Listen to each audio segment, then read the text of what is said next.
everyone, I'm Alaysa Marie de Guzman and my partner Jonathan Ponce. And we are going to discuss about the task for reading development. So what is the general objective of this lesson? At the end of the lesson, the Virgin students should be educated and informed about the story. And the specific objectives are, at the end of the lesson, learners must help to analyze the background and summary of the story, to identify the main idea of the story, to help the learners incorporate new words, vocabulary, and idioms, to develop the learner's action or capability and understanding the story, and to criticize the learner's ability to speak or write in essay.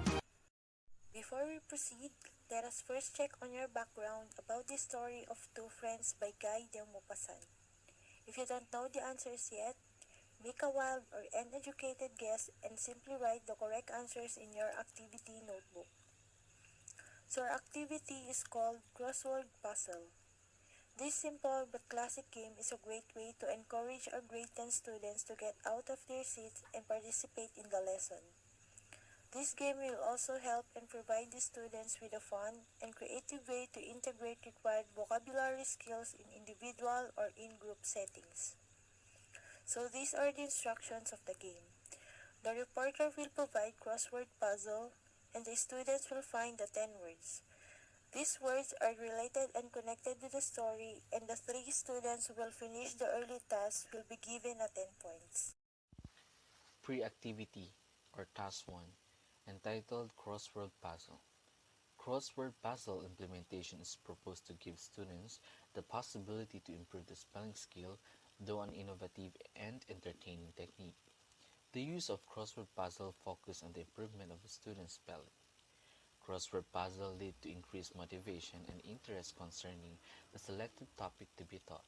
It was also proved that the use of crossword puzzle boosted learners' self-confidence in their ability, helped them in comprehending some of the concepts, and motivated them to think about what they were learning.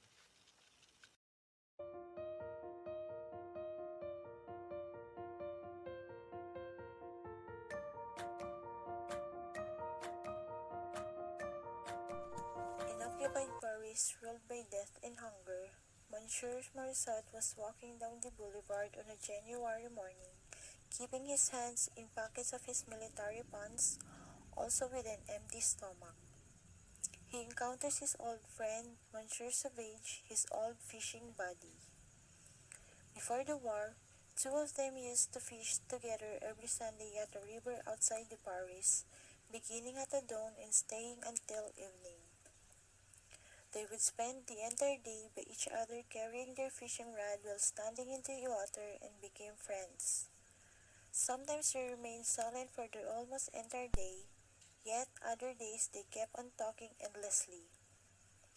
They shared the same taste in a lot of things, enjoying the nature's wonderful scenery as rising of the sun or the sunset with all of the wonderful colors. Those scenes they were finding more beautiful than anything possible of seeing inside the town.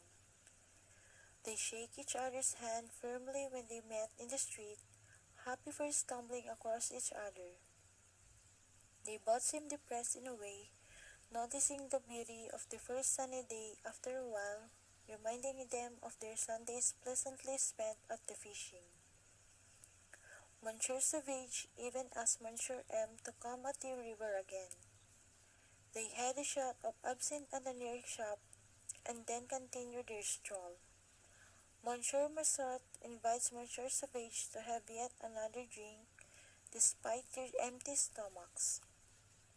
It was a nice day, and as they both got a bit intoxicated with drinks, wonderful weather, and memories, so Monsieur Sauvage asked Monsieur Massot about the fishing again. He explained to him that the island from where they were fishing still remained under the French, and he also knows the lieutenant responsible for the bridge leading to the island, so he will ask for a permission to go there. Monsieur Marsat immediately agreed with this proposition, as he felt extremely happiness by only thinking about the possibility of fishing again. They settled a new meeting for 1 hour from now, as they had to return for their fishing gear. They went to the villa where the lieutenant was living, and he gave him a pass for crossing the bridge. After passing the first guards at the bridge, they were at the place where small vineyards begin to go down the river. It was around 11 o'clock in the morning, and everything around them appeared to be abandoned, including the village nearby. The hills around them were filled with their Prussian enemies who were already occupying France for a couple of months.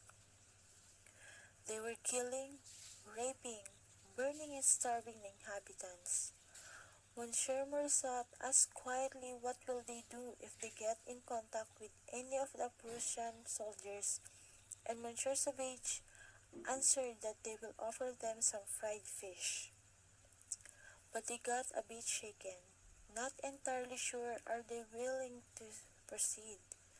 Monsieur Savage decides to continue their walk, so they carefully walk down the vineyard, running over the open meadow to get to the river.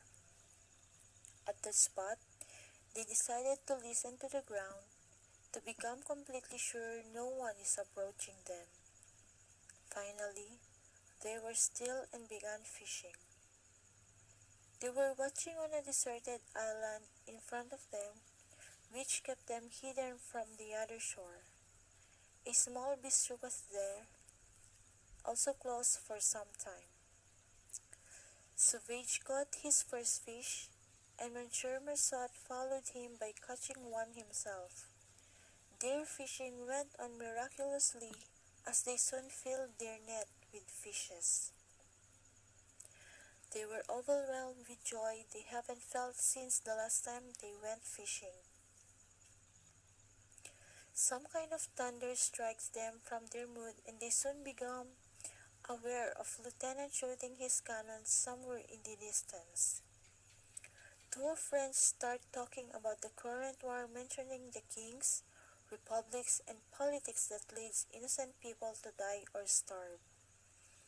It was appearing as no one would remain to see peace and freedom again. They agreed about the ways of life and death, and then became aware of someone's presence behind them.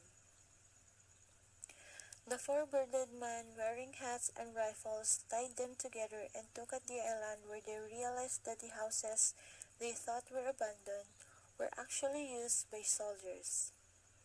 A hairy giant asked them about their fishing, and one of the soldiers carried the full net with them as well. Officer accuses the two fishermen of being spies sent undercover and explains to them he will execute them as he was one of caught them. He asked them about a password needed for crossing the bridge, but they remained silent despite feeling scared. The lieutenant orders something in German, resulting in the 12 soldiers lining in front of two friends. Officer gives them a minute for giving away the password, not allowing a second more.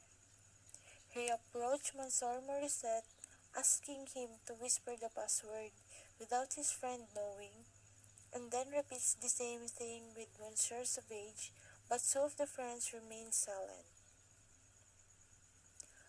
Officer commanded the soldiers to raise their rifles, and Monsieur Morisot felt weakness and fury by looking at the net full of fish. His eyes filled with tears as he stuttered goodbye to his friend, who replies him the same way. They shook each other's hand as they were both trembling. Officer ordered the soldiers to fire, and the 12 shots simultaneously hit in the direction of two friends who fell over each other. The soldiers took their bodies and threw them into the river, first tying the rocks under their legs. On his way home, the officer noticed the full net, so he asked the chef to fry them, and then he burned again his smoking pipe. This task is a great way to measure the graded students' ability to connect and complete the flow of the story and encourage them in their lesson. This task also develops and challenges these learners' action or capability in understanding the story. So these are the instructions. The reporter will provide two columns, and the student should arrange the flow of the story by numbering them into 1 to 15, which means number 1 is the first part of the story while number 15 is the last part of the story. In addition, these students who will finish the task will be given an extra points in the end of the discussion or report. Motivation activity or task 2, entitled Arrange the Flow of the Story. For our students, being able to identify the sequence arrangement of events in a piece of writing is essential for them to gain a clear understanding of what they are reading.